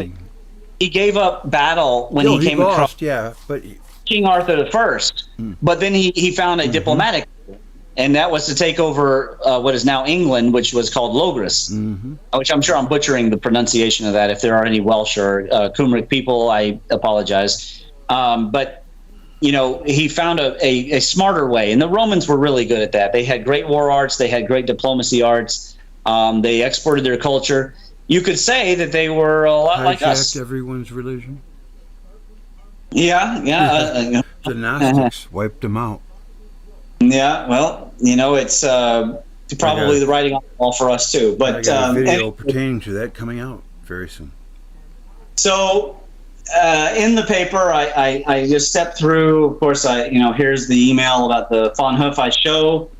The Spratt site, and there's a squatter man in Kentucky, and there's stone mounds that are definitely not Indian mounds, and here's some Colburn and various surveys from the Spratt site, and it's sad because a lot of the stuff has been destroyed because the King Arthur conspiracy also includes the University of Kentucky State Archaeology. Not only do they have a hidden museum that you are not allowed to visit, though it's a Commonwealth, where they keep mummies that you're not allowed to see because they have red hair. And they told me that I had to sign all sorts of waivers, but they refused to protect these sites because if they went out there to the Spratt site and protected it or excavated it, then they would have to admit that it's real, right? And so they didn't, and it's all the data's in here. You can see I put plenty of citation. Here's the Brandenburg Stone. You can go visit the Brandenburg Stone. It is not a forgery. It has translations. I provide the various translations here. Ramon, I have to call a timeout for a second. Go ahead. I have to confess. I forgot to feed my cat, and she's looking at me going, it's like, when are you going to feed me, master? What are you going to do? Are you going to punish me? I need to run to 7-Eleven and get some cat food. Andy, can you take my place? Are you there? I was going to say, aren't you? I got to do it because she's a baby, she needs to be taken care of. Well, I can probably make. Yeah, I'm here, Ramon. Just take over. I'll be back in less than 10 minutes. Let's do 20 minutes then. And I'm just going to leave the monitor right on what you're on. Yeah, let's just do Q&A. And Andy, why don't you whatever? I guess you can see the comments. Q&A with the chatters. Is that what you? Yeah, said? I can't. I'm on a phone, so but it's all right. Yes, I can see it on the lag. I'll just put it on the chatters, and you guys can do a Q&A while I'm gone. That would be awesome. I can see the chat. I can't see the chat. I'm going to put it on the monitor. But I cannot see the chat. But one of you guys is it on YouTube currently live? Yes. Is that what? Yes, it's on YouTube. It's on. All right, so I'll pull it up off of YouTube just so that. Now, just remember that has a 20-second delay. I understand. Well, that'll probably give me time to actually get to it. So. Some food. Yeah. Yep. You see, that's interesting when you talk about the Welsh, the King Arthur, and that, and how talking away, the things muted, and how they travelled. Yeah, all right, Greg. We'll see you soon. That cat's the best fed cat that I know of. How many tins of food's that today? All right. I'm going to go get your food. I'm not seeing anything in What's the up chat. to that screen, Greg? Why is the top chat? It's like, oh, here, live chat. Let's see what happens here. There we go. Okay, very good. So let's see here. Can you help me find a question here? Gun, germs, and steel. Yeah, good point. But I would say that the gun, germs, and steel is a bit of a. I love his work, but it's a bit of a myopic theory. I'm just gonna leave that there and just. Ramon, I'd be happy to share our ancient megalithic site catalog with you. Research nubs and other features. I'm on Twitter. Yeah, sure. That sounds great. I'm not on Twitter, but on Academia, you can PM me there, or you could get the email however you like. Let's see here. Doggerland, Doggerland, absolutely. That's covered in my Atlantis paper. Indian camp on the island became a port for Louisville. Yes, indeed. And again, the Charlestown. When I went to the Charlestown State Park in Indiana to climb Devil's Backbone, right? So I paid the toll across the bridge, went all the way to Indiana. I get there and I say, okay, where's the trail? And you can't go up there. I say, why not? Oh, it's too dangerous. I said, I climb mountains all the time. I'm in Kentucky. Oh no, we just can't have you going up there. Well, isn't that convenient? Okay, isn't it convenient? We can't go up there. Now here's another one: Indian Fort in Berea. Okay, all the stone walls and effigies have all disappeared, but the climbing to get up this thing is prohibitive for any of the farmers. It would be easier for them to just go out in their field and dig up stones if they wanted to make a wall. So who's removed this wall over time? It's been the archaeologists working for Berea College. Period. All right, there's a living King Arthur conspiracy happening right in front of you, and you can see it from the original study. Even in the 1920s, you try to go back and the wall's missing sections still. And that's not people picking up, 20-pound stones and carrying them down the hill. Let's see here. Proving hierarchy. Yeah. Mm-hmm. No one was here first. I love Janice is always right on. She's always really sharp, right on. No one was here first. Wiped out many times. Yeah, and it appears that the archaic Indians were neither taken over or totally enslaved, but that they left and went down possibly to the Amazon, but I would say they definitely went down into the Central America.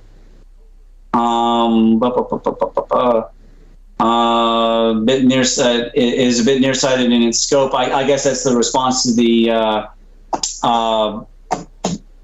guns, germs, and steel theory. Spent a couple of semesters at Berea. Cool. Very, very cool. Let me know, in currently. Right. Adina and Hopewell. Right. So the Adina and Hopewell, taken together, are really the real true name for them is the Alleguians. And in my Megafauna extinction paper, I actually refused to call them Adina and Hopewell because they didn't. Even the natives, they didn't see them that way. Those are names of one is the name of a family and one's the name of a farm, and in both cases, the mounds and things that were there were destroyed at the behest of the owners, and then the goods grave robbed. And what would we call that? If you and I do it, it's called desecration. But if they do it, it's called what do they call that? Recovered or rescued. I saw one time in one of the Kentucky State Archaeology documents actually called it rescuing. And I thought, what's rescuing about that exactly? So there are mummies in Kentucky now that locals will take me to, but they absolutely will not tell the state that they're there because they'll come and steal them. Yep. Here, Roman columns in Asia. Yeah, that would have been something. Yes, from Yangshan, China. Yep. Yes. Recurrent nova are universal. Yes, I agree with that. Suffer a bit from the syndrome. Thank you very much. Wake me up and holding back. His voice too soft, no conviction. Okay, fair enough. Great Pyramid is nubbed like Peruvian sites. Okay. I would have to get more context about what that is. that you're talking about. Let's see, had to be really important to be there day, which is the mathematical savant by our standards. Yeah, so one of the things in the analysis of the Hopewell octagon is that the only way for them to create Jovian octagons that match the vortices on the North Pole so perfectly, and I think that the calculation was 1 over 4 times 10 to the 45 chance that the Hopewell octagons at 3 different sites matched the Jovian octagons, the vortices on the North Pole.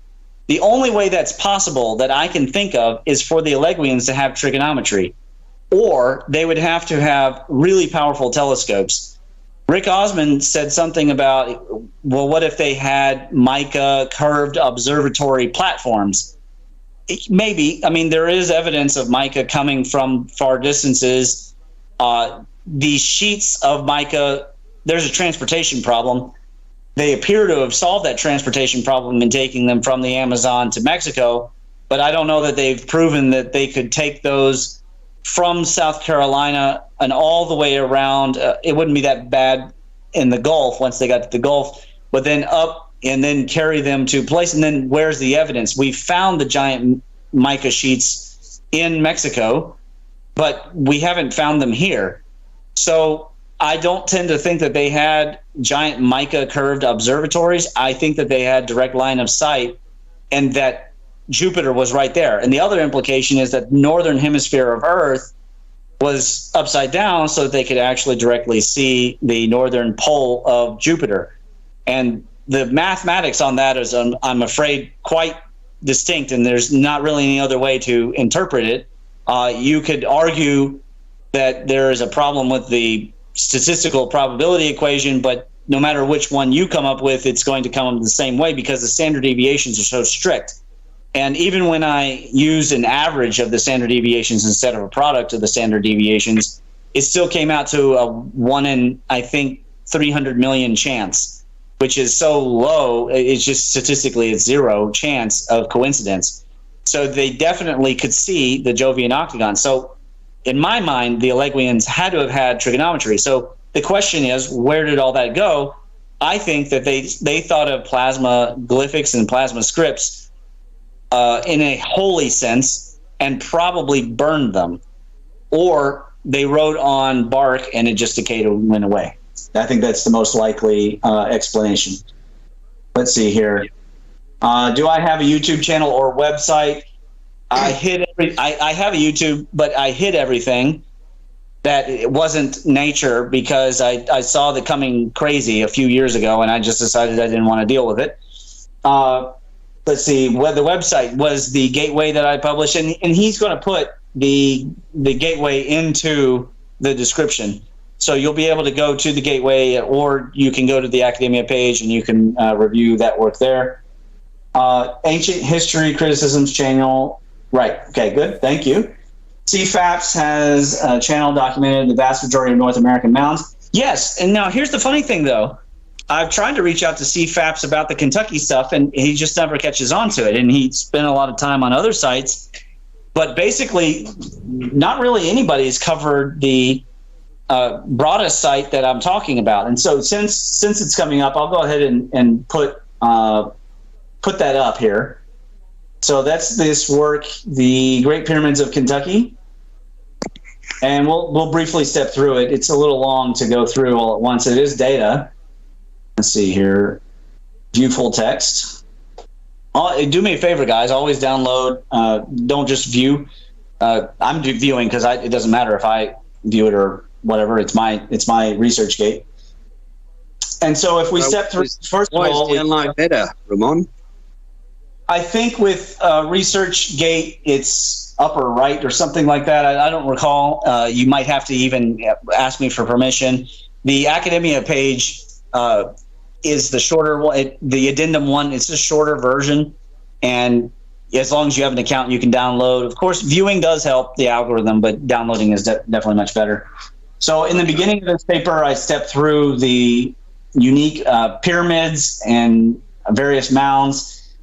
I also talk about here's the examples of road agriculture. It's on the top secret army base. So this is LiDAR that we're using. And this LiDAR became available in 2018, I want to say. So I don't think that they have their ducks in a row in the same way. When you go to look at Camelot in Wales, the LiDAR for the actual hill, the Caermelon, has been removed from public viewing because they know that there are archaeological sites. They don't want people going up on the hill and digging into it. But here, the top secret army base has been basically decommissioned as a chemical weapons depot. And that's been going on since, I think, 2009 or so. Funny thing, one of the top engineers in that project of decommissioning those gases is my patient. So I get an update from time to time as to what's going on the base. And the only reason I know about this site is one of my basically Taoist brothers messaged me out of the blue and gave me photos of these mounds. And then I got on the LiDAR and actually saw what was going on. So here's the agriculture. The archaeologist, the only archaeologist who's allowed on the site, and she works out of the EKU University. She spends most of her time there and looking through pottery shards. She doesn't dig into mounds at all. In the paper, I just compare with, Caracal and which is in Belize, and Giza to look to see if these mounds were aligned to Orion. It turns out they were aligned to Cygnus. And so here they are right here. You can see the Northern Cross. Here's the mounds, 1, 2, 3. And then there's a large one here, and then there's a further one down here. These are warehouses where they're storing they used to store the chemical weapons. And if you overlay the Northern Cross on this, it's not the Great Swan because there's no tips. The vertical and certainly the bottom vertical of the cross have been lengthened as compared to the wings of the alignment. And then they were so kind when they made this site, when they made these mounds, they put Lyra, so we can tell that it's definitely Cygnus and not Orion. And so I step in and that I show you where the mounds are, and there's no dozer path, so there's no indication that these mounds, these LiDAR mounds, are a different kind of warehouse. Remember, I can't get access to the site because it's a top secret base. It may come available in the next 20 years. I have no idea what the plans of the state will be. But if we follow the King Arthur conspiracy, it probably won't be to turn it into a national park. There's a giant all-in earthwork that is shown here on, page 10. And it's pretty large, actually. I can't remember the exact dimensions. It's greater than, let's see here. I think it's about 80 feet wide. It's pretty good size. You don't see it unless you zoom in on the LiDAR. And again, I provide all the GPS coordinates, so people can just zoom directly in. And here's the actual size, the amount of square meters. I mean, these are pretty large. You have 2,400 square meters for the largest one, and about 1,600 to 1,800 for the others. So these warehouses that you're looking at are very, very big, and yet these mounds are much bigger. There it is. So what is that? 22.6 meters by 31 meters. So roughly in the 100-foot range, 80 to 100-foot range for the Alwyn glyph. Here's a map overlay of the base, and you can see that they put the roads in such a way to go around the mounds. So that means that they knew the mounds were there.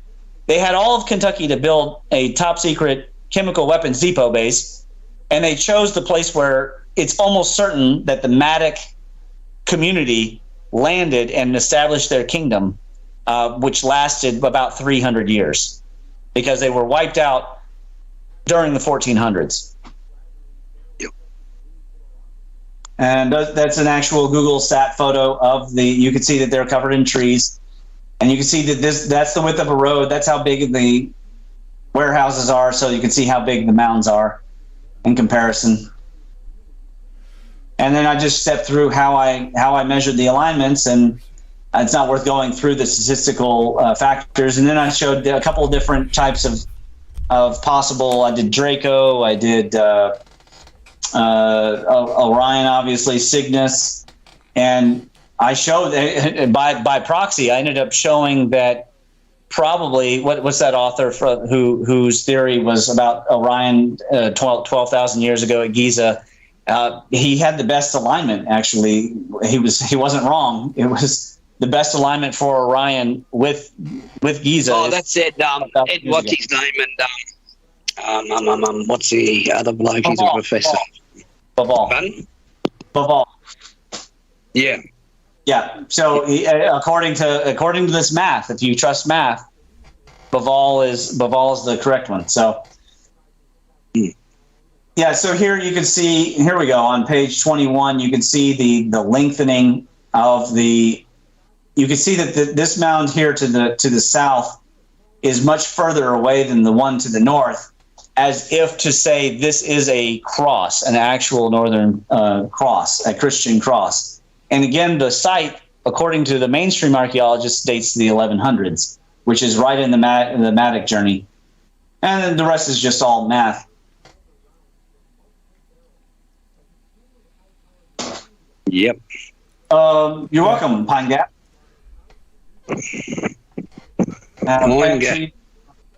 Like Turkey and China. Yeah. So that's a common thing here. There's a site. Welcome back. Thank you. There's a site in Kentucky called the Lost City of Russellville, in which they grave robbed probably, I think, like 50-ish corpses out of that were from these Welsh Indians, and they were so-called giants. They were buried in stone coffins. And now if you go to Russellville, to Lost City Spur Road in Russellville, Kentucky, and if you want to look at the Google sat images, they are all covered in trees, and not one or two trees, but densely packed trees. You cannot walk on those mounds. The trees are so densely packed that it's impossible for you to really appreciate. You wouldn't even know they were there if you weren't in the know.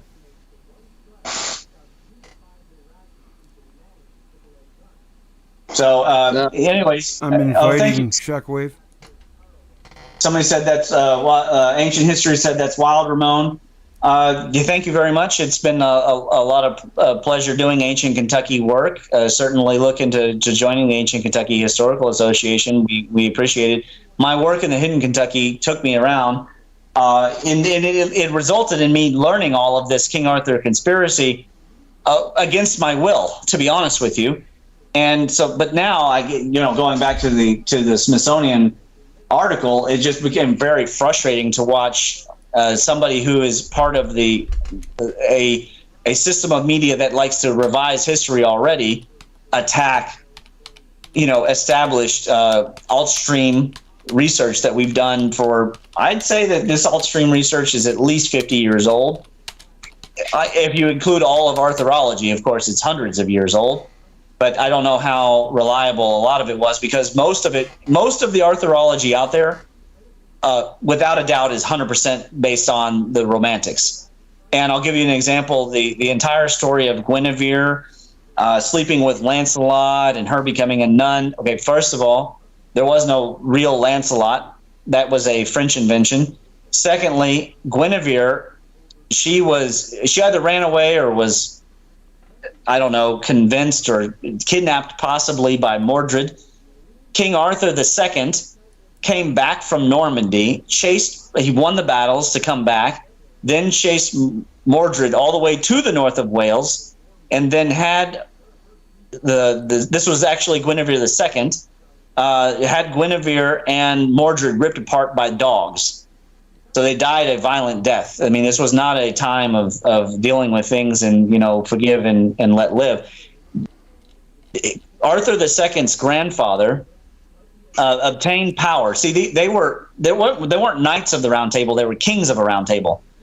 And Tudrig, or Theodoric, was the High King. And he obtained power over his brother by murdering him. At that time, then he was excommunicated for a few years, until he donated some land to the church, and then they reinstituted him. And it's all in the land of charters. And it always was in the land of charters. That's the thing that's most maddening about the entire conspiracy. I would recommend for people, before they go buying expensive Wilson and Blackett books, by the way, I would recommend that they go get Adrian Gilbert's The Holy Kingdom. He doesn't have any of the Kentucky stuff in there, because when he did it, Wilson and Blackett had not been here. And so also some of the conclusions about what happened to Arthur are wrong, and they changed their position after they learned more, and they dug deeper, and they found more of the myths that they had overlooked. But when he wrote it in the mid 90s, he couldn't have known about any of the Kentucky stuff. And yet it has a lot of the great background of the family history, et cetera. And it's a much more compact bit of work. Of course, if you want to purchase a copy of the King Arthur Conspiracy, you can try and find one. They're not cheap on Amazon. I do know George, who has the copyright, although he's kind of fighting with another guy. And, it's hard to know.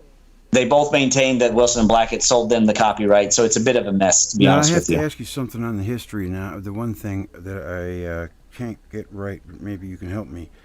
Before Arthur sailed to America, did his brother go there and was gone for 10 years and came back and told him of it? Yeah, I think that's where they're mixing it up with the thematic journey. Honestly, I think that there's some lack of clarity in the myths and or oral traditions. I think that is actually the other. But there is some argument to be made for it being that he was blown off course by the Electro Comet or whatever event. Some people maintain it was a volcanic explosion. I don't believe it's a volcanic explosion. I don't think that that's correct. But I do think that an Electro Comet passed over and vitrified some forts and then ended up striking in Peru. Yes. And that could have absolutely laid down black earths in many islands and continent, various lands. Where would that be in your chronology for the moon lifting the South American mountains there, the Andes? Much later. Much later. So you're separated there by between 3,000 and 4,000, maybe even 5,000 years. Quite a few people have remarked lately, Ramon, on what did the chronology look like? And that is the $68 million question, really, in Saturn theory, isn't it? But yes. Do you have any ballpark figures, say, when Saturn invaded our solar system, and how many? What? No, well, again, the leading theory isn't that it invaded. It's that we were part of Shamash's solar system, and then we were pulled away from it. That's right now the leading theory. Oh, I see. I'm not up with that one.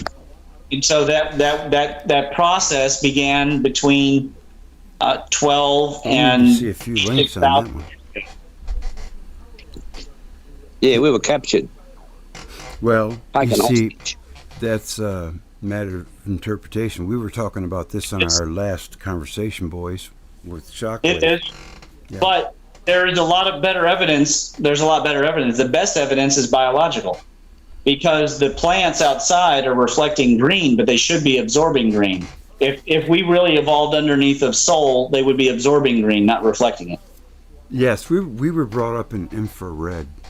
And on top of that, the Veritasium did a video I recommend people go watch, and you can only answer Veritasium's problem about why scorpions are fluorescent at night with Saturn theory, or Shamash theory would be more appropriate, because remember that after Shamash split, it became Proto-Saturn and Jupiter, and then after Proto-Saturn gave birth to Neptune, and then it ejected some material, including Venus, and then the rings formed, and it was so-called castrated by his brother and or son, and then became female. And all of that was, we're talking a period of altogether about 6,000 years of collapse. The approach and the elongation of the egg could have taken up to 20,000 years.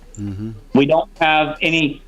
Here's what we know. When we look at Lascaux, we don't have any indication of something amiss. It's all natural animal pictures.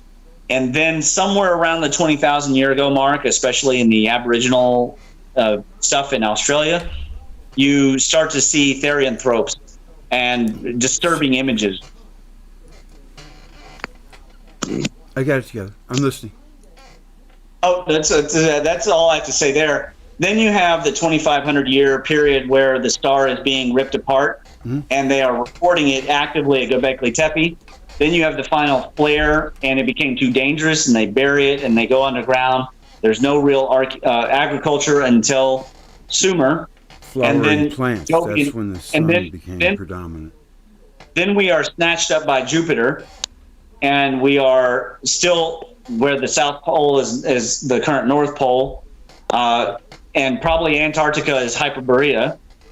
And we begin the process of agriculture, the formation of Sumer. It's the golden age of the gods. Yeah, all of a sudden, like just bang. Yeah, well, it's not exactly sudden, because what has happened is we exited the three-body problem. Bang. We exited the three-body problem and fell into the Lagrange arrangement. And in that Lagrange arrangement, we were able to maintain stability. I guess. Yeah, because you got your three-body problem that you were expanding right, we did. Last that was you and I. Yeah, we did that. We did that for the Lagrange arrangement. How you had them right, like spinning off together. You had three planets spinning together, and you're like, now Earth had to function and maintain in that chaos. That's right. Why, yeah. So you have the alternation of frost giants and fire giants, right? You have Surtur, and you have these extremes of change, and now you have sufficient cause for the buckling of the crust. You have Doggerland, Sunderland, Zealandia. All of these land masses are now able to explain the buckling is actually quite easy. And in fact, probably that sound that was heard around the world that became the secret name for God, that Yahweh, Yahu sound, became commonplace at that time. I would say there was groaning in the earth, not necessarily every day, but often enough that the myths became real, and there would be it was not a matter of organized religion, but it was certainly, you would not be an atheist at that time. Where would you'd be considered a madman, and maybe even a devil of a sort, like have a bad spirit in you if you were a God denier at that period. Where would you put the whole serpent extravaganza that was going on at one time all over the face of the earth? I would say Velikovsky is correct there between 2400 and 2600 BC. That's not that long ago.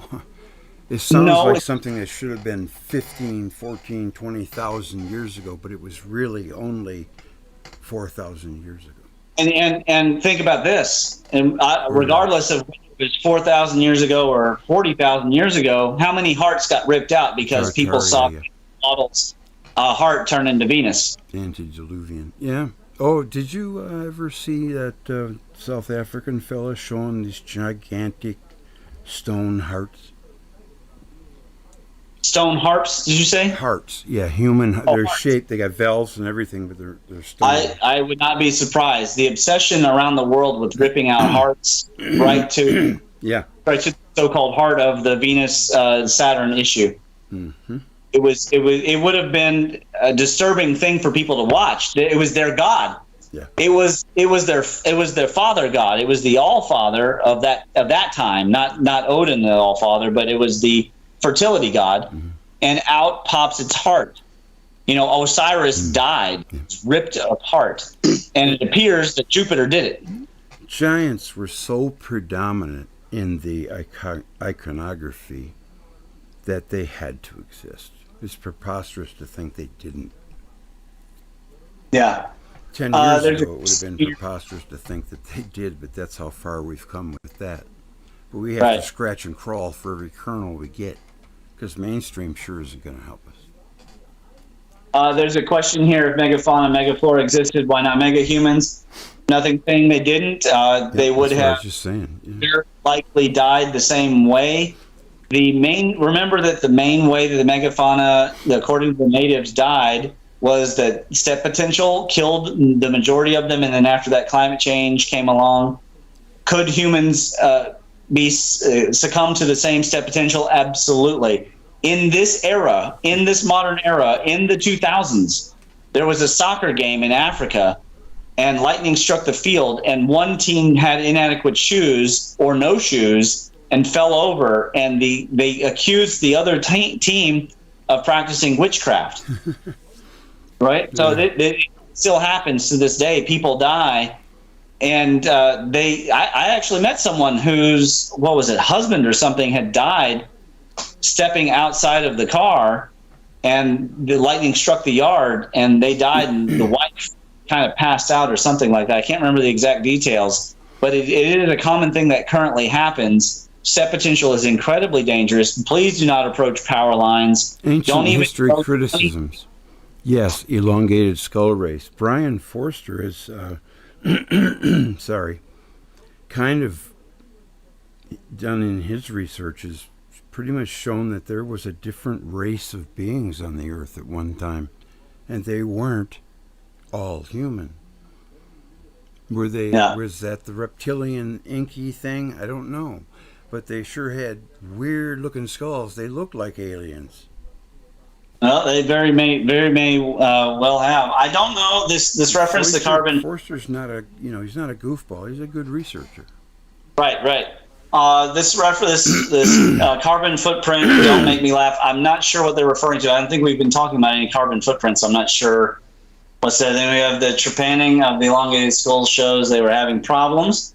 World was changing, environment, skulls shrinking. Soft disclosure. Oh, trephination. Right, trephination. Yeah, I mean, possibly. Again, it's not an area of research that I do. I don't discounting it. I don't have a single paper on that. I just have a paper on the alien, and I admit in EPMC that because it's a technically pseudoscientific hypothesis, I can't prove it or disprove it, and that it's a particularly potent hypothesis. However, I have already bothered to prove that Inky was definitely not an alien, because the Inky in the World Order text makes it clear that Inky's not a biological being. Mm-hmm. And we did that video, so we don't need to do it again. But as for there being other ancient bloodlines, do the research and cite your work, and I'll definitely like to see it. Prime on Gulliver's Tale, Jonathan Swift wrote that book, and in that book, according to Velikovsky, he names both of Mars' moons and their orbit times and their altitudes in 1754. Secret knowledge, apparently.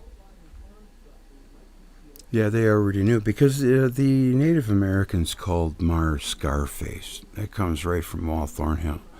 Correct. It's a pretty good source.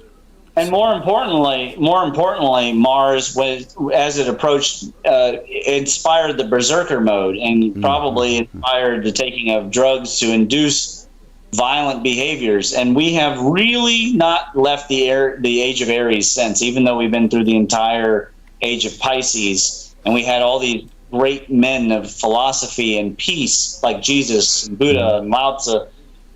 We have not left that, and we are currently still engaging the anti-mems, which war is the anti-mems. It's the most quintessential anti-mems there is. Barring, you really need it, it's something you don't want to do because it destroys everything, and that is not the purpose of a MEMS. The purpose of a MEMS is to create life and to bring material happiness and wealth into one's life, whether it's prayer or a child's letter to Santa. Because, prayer, it helped. It's been proven scientifically to work. Yes, I 100% agree. I can attest to it, and I have my faith, and I won't push that faith on anybody on the channel here. But just another bit. I am current living proof that it works. Mm-hmm. Another bit of valuable information. They did some kind of a medical test on people who watched a Mother Teresa video, and their immune systems improved. The people who watched the Nazi concentration camp, their immune systems weakened. Our thoughts control a lot about us. Absolutely.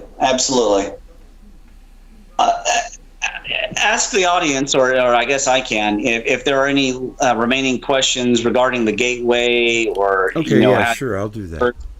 Because I want them to clearly be able to use this tool, this gateway tool, to become educated on plasma electromagnetism. Trying to include some of the best information.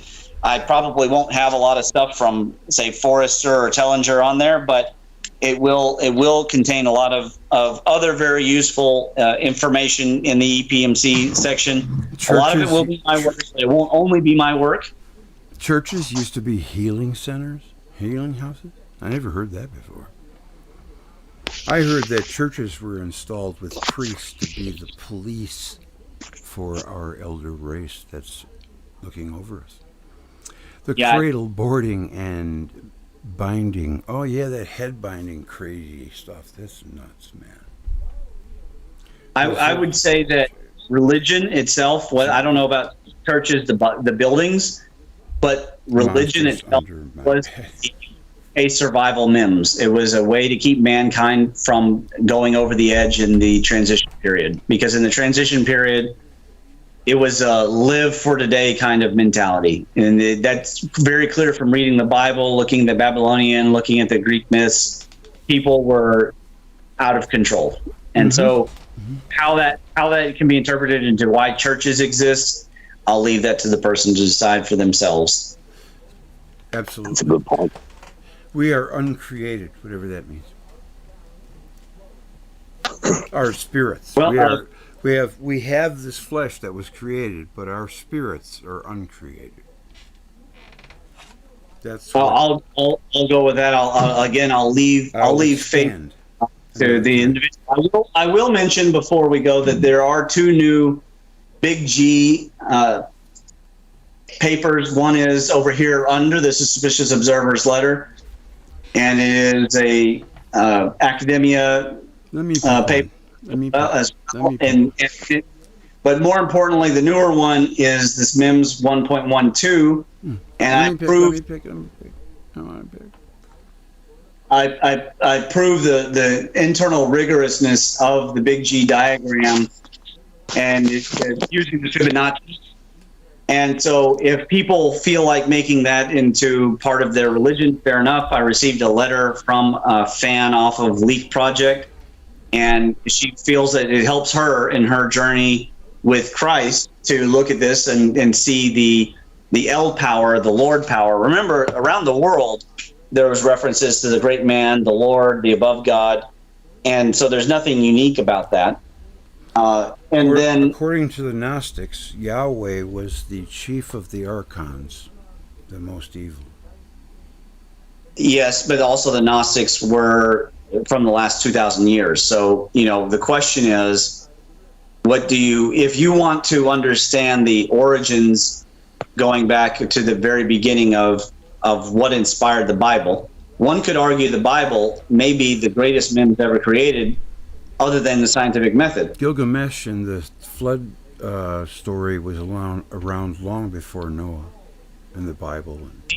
Indeed. And if you look back to that time, how would they have seen the world? I'm maintaining that this model is useful for that because it contains Fibonacci, and it has the secret name for God, and it is in the shape of a G, so it's very helpful. And that G is actually a spiral, and that's one of the more important salient points to that spiral. And of course, a spiral is nothing more than a flattened version of a corkscrew or a helix structure. You know what else, though, Ramon, is that the Bible is magic. It's magical. It really is. If you just take it, and I've done this before, it's worked. Just open it at any page, and you will read something that's pertaining to your life right now. Exactly. That is just mind-blowingly crazy. It is a wonderful MIMS, and I don't want to. Absolutely. Again, I don't want to push my personal faith onto anyone. The good book, except for the fire and brimstone in the first part. I did step through in both of the Big G letter and in this MIMS paper. I established how rigorous this cosmology's production of this model has been.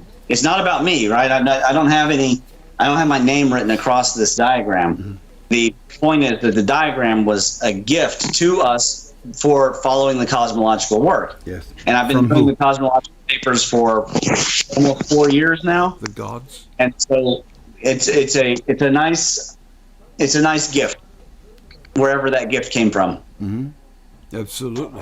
There's no doubt about it. Spices and the other one. That's a gift from the gods. Yeah, They and cure diseases and stuff. I mean, herbs and spices, gift to the gods. Baseball, gift from the gods. It's perfect. are they? I'm sorry. Are they able to see the paper that I have up on the screen? Yes, we're looking at what you're looking at. Yep, Yeah, you just lost switched- Yeah, there you go. Yeah. Yeah, So very good talk. in this table, I just point out that there are a number of resonances of the 2, 3, 5 harmonics, and that's important because it establishes the credibility of the Fibonacci as well as working with this framework. So, again, if that gives people faith that this plasma electromagnetic cosmology is real, that the plasma electromagnetic force is the unified ether field that we've been always looking for, that the sea of charge is the ether, and that they can connect all that back to their personal faith and their religion, then that is the best I can hope for as a gift to mankind. And all the myth and the archaeology is just, to me, cherry on the cake. For some Although reason, Rick didn't answer the call. I guess he doesn't feel like talking. I've tried to call him 3 times. It's okay, He's because in- I gotta get He's off in myself. chat. Well, yeah. Well, Greg, he yes. said he was going to be.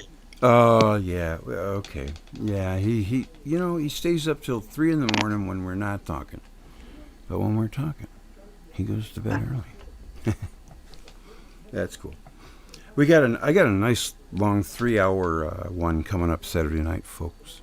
I may have to push the Velikovsky chapter. I've decided to go with chapter 1 in the Book of Mars for a change 'em up. It's only 47 pages long. Only. Velikovsky didn't cut words, I mean, he took the long way around the barn, but he makes the journey pleasant and interesting. He was a soul who deserved better than what he was Oh treated. my God, yes. So many people are afraid to be affiliated with him because that's what mainstream has done to us. Yes, I've Turned us encountered into that. a bunch of chickens. I've encountered that directly with Graham Hancock. So it's sad to see. Yep. I want to thank everybody for coming. I hope I answered enough of the questions. Ramon, this is one of our best. I know I say that every time, right? But it is. Yeah, It every keeps time. getting better and better, buddy. It just keeps getting better and better. People feel free to issue the video or the first section to Ben David. I don't care because Oh, yeah, I know. It's not personal. You're just kind of irked. Everybody has the right to be Well, irked. yeah, I am irked about the implication that our cosmology should go around treating the mainstream as an enemy, and then that we can make perfect predictions of. I don't think that's nothing in our cosmology that says that. That is all, to me, marketing. In science, Ramon, there is no place for ego. Yeah, well, I agree with that. I agree. It's just no place for it. Well, buddy, I had a great talk. I know you want to go. You're tired, and I want to thank everybody for. Thank you, guys. Thank you all Guys, for. I'm going to turn. Oops, sorry. You go ahead and finish up. No, I'm just thanking the people who have been chatting in the box. Thank you for coming and staying up. No doubt. I And think, thanks, Ramon, Andy. that worked good going We live. have wonderful people. Ramon, Yeah. I think that worked good going live because, yeah, the chat's very good to see what people views are along the way too. Yeah, absolutely. Absolutely. right. Yeah. Well, guys, thank you very much. And I wish you a pleasant evening. God bless everyone. And have a good Thursday over here. I guess it'll be Friday. Yes, For some. yeah. My son's homecoming is this weekend. I got to pick up his have girlfriend. fun with that. Huh? Yeah. Have fun with that. No, I won't. But you know, it's the Yes, you dad, will. it's the dad thing, and I got Yes, you will. I have to talk to You'll have, everybody about the only that. thing that'll stop your smile, Greg, is your ears. Okay, Brandy. Thank you for. We'll see you next time, Brandy. Okay, bye, guys. Thank you, Ramon. Bye. All right, see you, Ramon. Thanks, Nat. I don't turn Have a good night. nothing down but my collar. Hey, Grouch, had a good chat, hey? Yep, know no what I'm worries. gonna do? All right, well, we'll cut this, hey, Greg? You know what I'm going to do, folks? We're going to end this, and then I am going to upload and premiere the Tale of Adapa, and it's going to be a pretty deep dive. It was a fun thing to do. Andy did it with me, didn't he, Andy? Yep, no worries, mate. Yeah. All right, catch you soon, Hey, Greg. you want to go? Okay, all right, okay. I was going to stay on and we'll talk a wind little this bit. Huh? And catch you again soon. Yeah, we didn't get to talk. If you're okay with that. We'll do that. All We'll right. do that. We better wind this up. We've been going now 2 hours, 35 minutes. Yes, I have to say something first, though. Just in a second here. You know, I've had a lean month this month. The PayPal dried up, and all I really had were my sweet 8, the sweet 9 Patreons that I adore. And you got to take the good with the bad, right? You just got it. That's the way it is. And just in the last couple of days, I opened up my PayPal and I was shocked, surprisingly, very happily. And I want to thank those folks right now, because I can't tell you.